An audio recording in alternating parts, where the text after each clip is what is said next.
Hello dear students, welcome to EPG Pathshala. I am Dr. Surinder Kaur, Professor, Khalsa College of Education, Ranjit Avenue, Amritsar. Well students, today we will discuss about the topic community-based structures for school governance. The objectives of the topic are explain the meaning or concept of school governance, elucidate the meaning or concept of community-based structures, discuss the role of main stakeholders in governance, enumerate the structure of various communities, and discuss the role of community-based structure in school governance. Community structures are an important feature of any social, biological, and technological networks. Community detection and analysis is an important methodology for understanding the organization of various real-world levels. The success of every school depends on the way it is managed. The need for the efficient management of the schools has placed much more emphasis on nature and quality of the work of the head as the leader of the team of professional educators and as the manager of the supply and effective use of resources, that is human, financial and material. The head therefore needs to gain clear understanding of all the forces and factors which contribute towards governance of the school. The public-private partnership plays a significant role in school governance and gives strengthening to education system. Now, first of all, we will discuss about the meaning of school governance. The word governance means the process of decision making and the process by which decisions are implemented or not implemented. Governance can be used in several contexts such as school governance, local governance and corporate governance. But here we will focus only on school governance. School governance involves making decisions on goals and aims and objectives for the progress of school, management strategies, how things should be done, formulation of policies, plans and budgets, accountability and reporting mechanisms, information sharing systems, power relations in the running of the school, allocation, utilization and generation of resources, determination and enforcement of the rules, procedures and guidelines, stakeholders participation and community school relations, curriculum, content and delivery approaches, learning and teaching resources. There are certain characteristics of good school governance which we will discuss one by one. First of all, participation. Participation by the parents, teachers, community members and pupils is a key cornerstone of good school governance.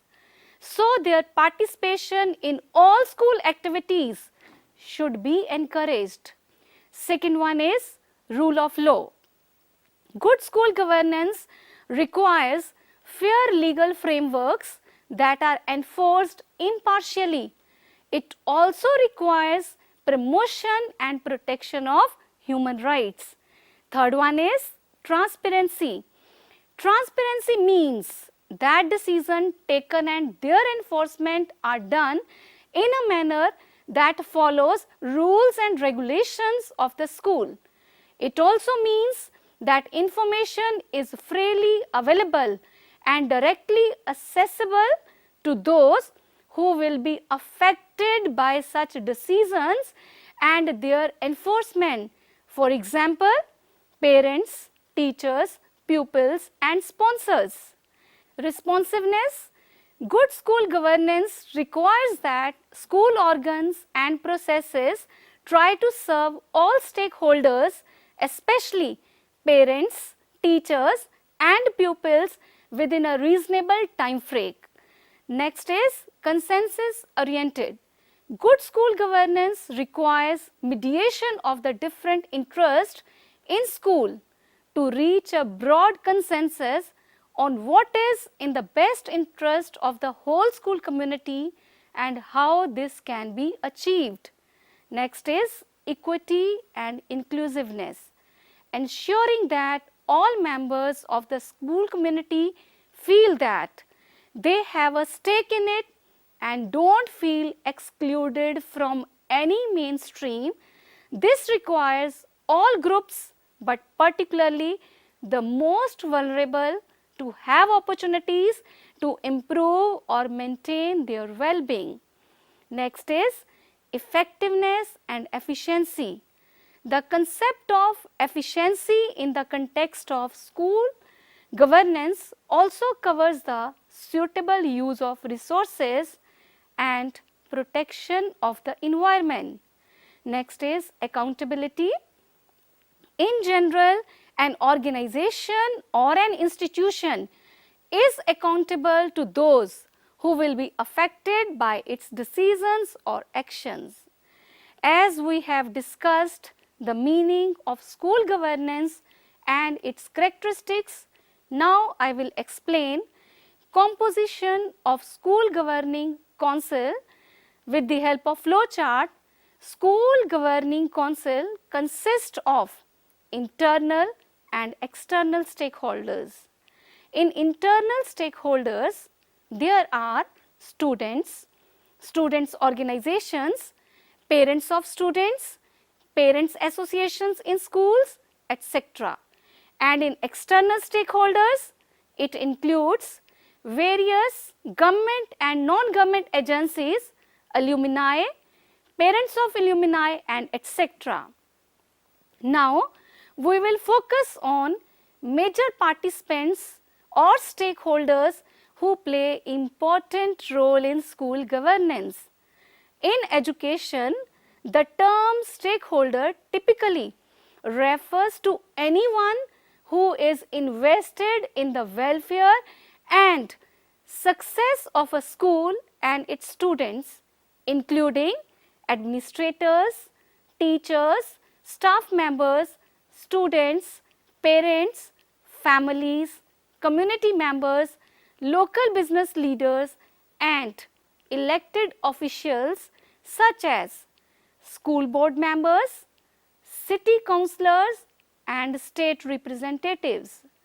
Stakeholders may also be collective entities such as local businessmen organizations, committees, media outlets, and cultural institutions, in addition to organizations that represent specific groups such as teachers' unions, parent-teacher organizations and associations representing superintendents, principals, school boards, or teachers in specific academic discipline.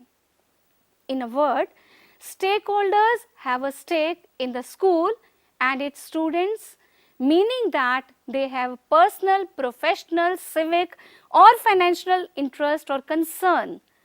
The major participants in school governance are, there are so many major participants in school governance, that is headmaster or head teacher.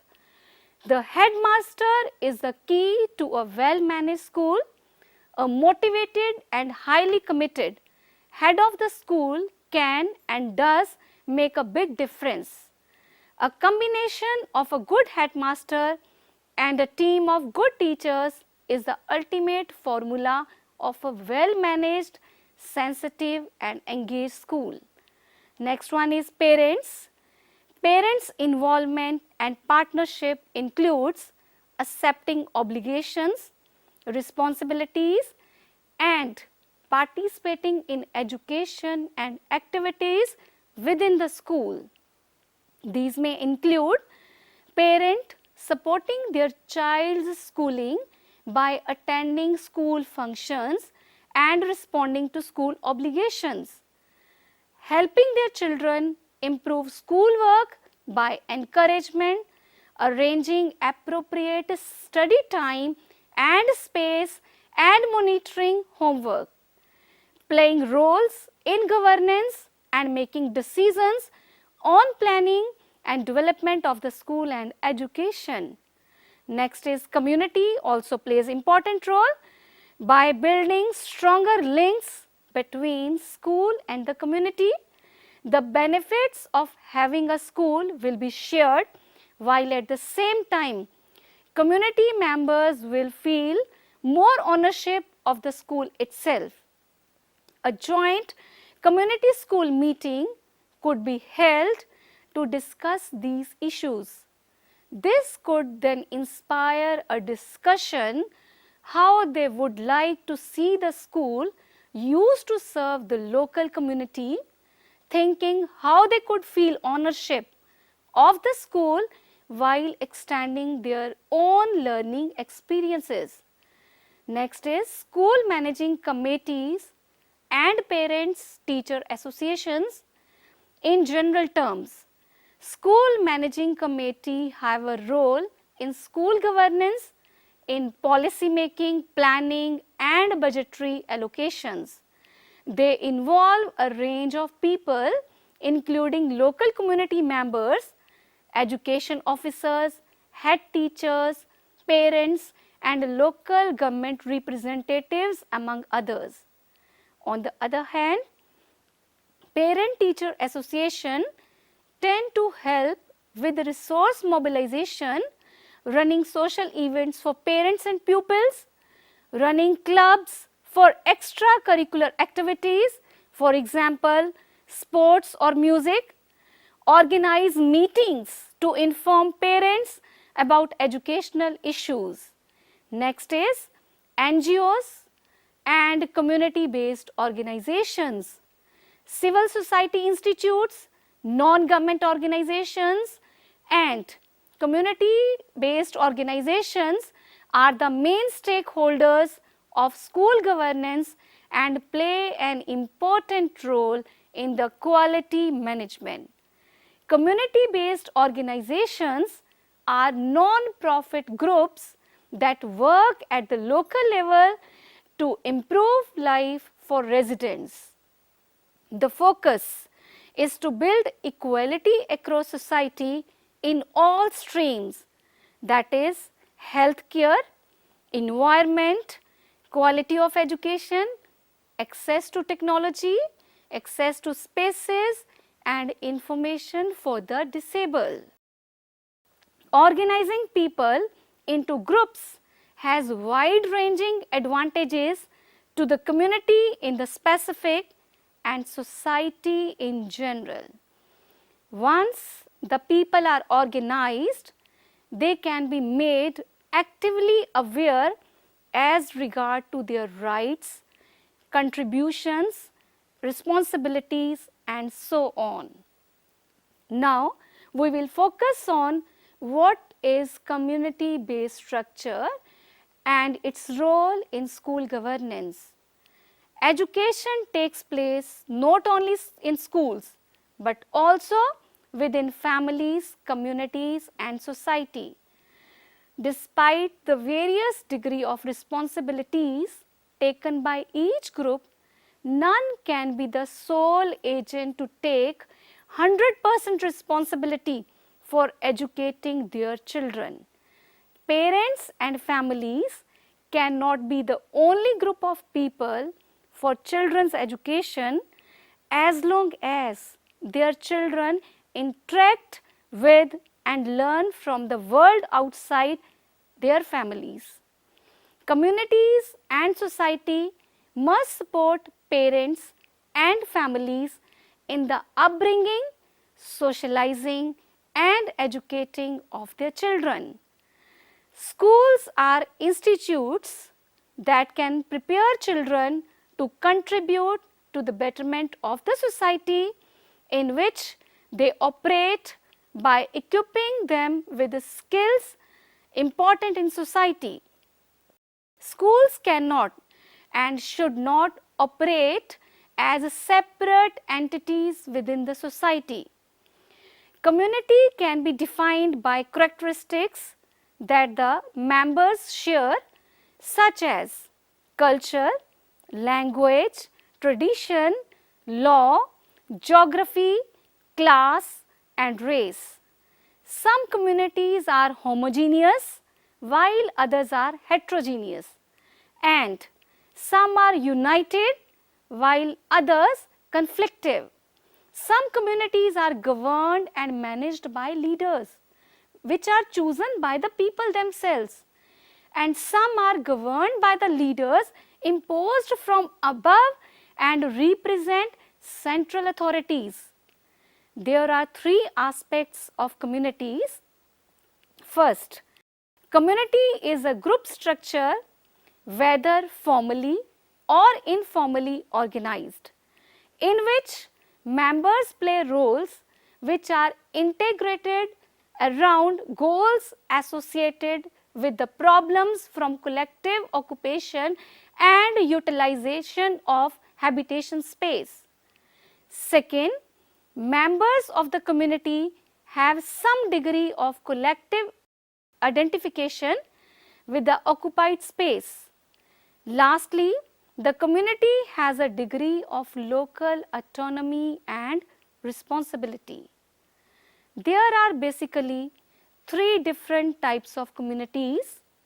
The first one is geographic community, which is defined according to its members' place of residence, such as village or district. Geographic community is that type of community which has physical boundaries by which we can make it distinct or separate, such as a river, a street, etc. Within a geographic community, you will find both communities of identity and community of interest. The second type is ethnic, racial and religious identification, and commonly cuts across membership based on geographic location. The third one is communities based on shared family or educational concerns, which include parents association and similar bodies that are based on families, shared concern for the welfare of the students. Now the question arises that how can we improve the education with the help of community? The answer is, first of all, by maximizing limited resources. Learning materials as well as human resources are limited everywhere, particularly in developing countries. The focus has shifted to find efficient and effective ways to utilize existed limited resources. With the help of community, there can be increase in resources. Communities provide local knowledge to their children. Parents are usually concerned about their children's education and often are willing to provide assistance that can improve the educational delivery. In places where teacher absenteeism and poor performance are very critical issues, parents can be the part of the system of monitoring and supervising teachers, ensuring that teachers arrive at classroom on time and perform effectively in the classroom. Second is developing relevant curriculum and learning material. Community and parents' involvement help in developing curriculum and learning material that reflect children's everyday lives in a society. When children use textbooks and other materials that illustrate their own lives in their community, they can easily associate what they are learning with what they have already known. Local craft, jobs and economic activities, health problems, geography, landscapes, transport, sports, dance, food, animals, vegetation and minerals are also described and classified for the use in learning experiences. Next is identifying and addressing problems. Now we will discuss what type of problems we have to identify and address. Communities can help to identify and address factors that contribute to educational problems such as low participation and poor academic performance of the students.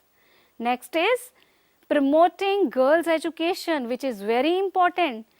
Community participation can contribute to promote girls' education through participating in school activities and frequently communicating with teachers, parents and communities can learn that girls' education contributes to the improvement of various aspects of their lives such as increased income is one, productivity is also very important, improved family health and nutrition, reduced fertility rates and reduced child mortality rates.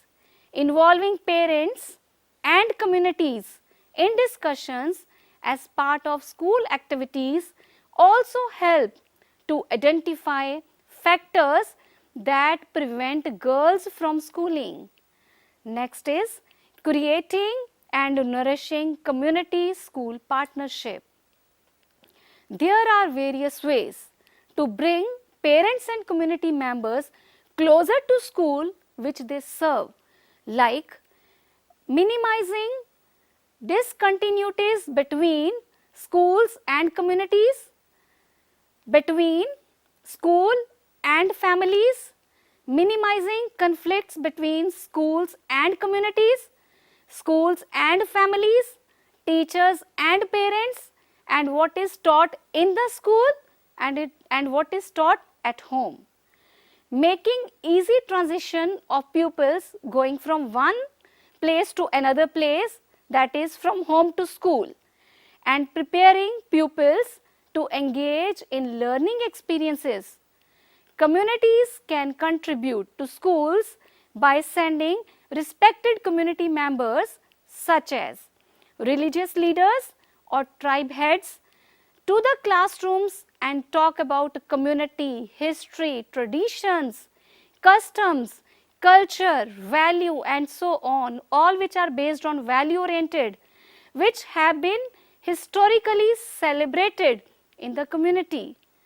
Schools themselves can contribute to community efforts by developing sustainable solutions to local problems. Next is increasing accountability.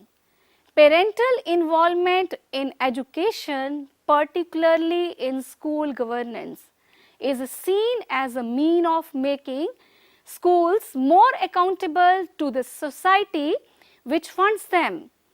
The teachers and other school staff feel that they should be accountable to community only when the community holds some power over them. They also argue that accountability is developed through routine parents' meetings and reporting systems on students' progress. When parents contribute their time, labor, material, land and funds, they tend to be more involved in school activities, including participating in meetings with teachers and monitoring teachers' performance. Teachers and school staff, in turn, feel more obliged to deliver better education for the students in order to respond to the needs of the parents and communities. Next is improving home environment, which is also very important. Community participation can contribute to preparing and improving home environment by encouraging parents to understand about the benefits of their children's schooling. We know that families are aware of the importance of education and can contribute much to their children's learning achievement. Even in disadvantaged districts, Families who are involved in schools not only have a better understanding about education, but also become more willing to cooperate with schools in attempt to improve children's learning. Now, let's focus on community structures. Community structures are quite common in real networks. Social networks include community groups. The origin of the term, in fact, based on common location, interest, occupation, etc. Community-based structures are informal social network ties which are a part of social capital, which here means child health and education. Since the future of the country depends upon its human capital, there is a need to focus on its qualitative development. Community-based structures are generally membership organizations consisting of group of individuals in a self-defined community who have joined together to further common interest. They often consist of people living in close proximity to each other. The common interest includes production, consumption, pooled resources or delivery of services. Organizations such as women groups, youth clubs, cooperative groups, religious groups, caste associations and local NGOs. All of these are included in community-based structures. Now, major characteristics of community-based structure are as such, like these groups are formed and managed by people at the local level without any interference from government agencies. These organizations work in close cooperation with local and are important players in local development process. The activities involve satisfying the needs of rural communities and decisions are reached mainly through face-to-face interactions. These organizations are established and managed by members largely, and the development activities too are performed by the members themselves. Promoting government-community partnership at the grassroots level. Empowering the community by delegating management and supervision of government schools. To sum up, I would like to say that this topic discusses the concept of community-based structures for school governance. The success of every school depends on the way it is managed.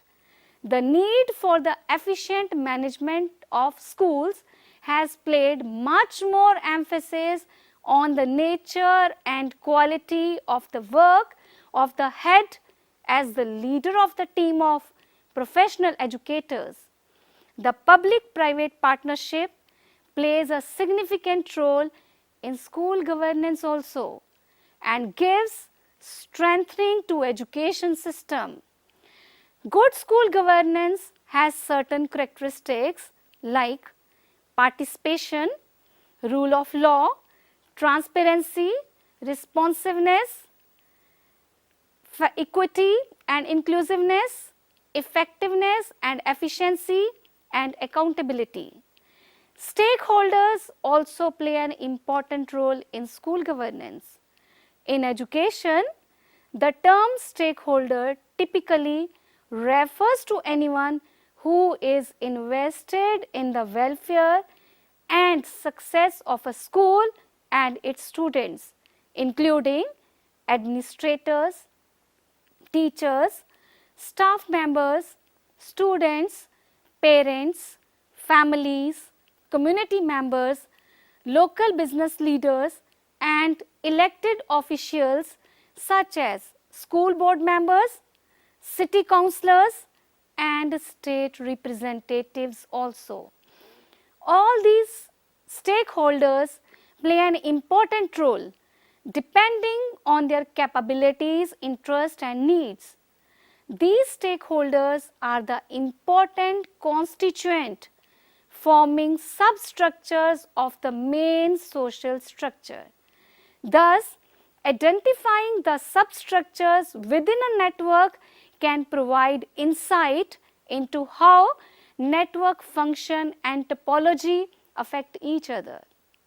These are informal social network ties, which are a part of social capital, can bring about this participatory development collective action formed by memberships in these structures, and informal social network ties drives household decisions as micro and macro levels for the better or for the worse.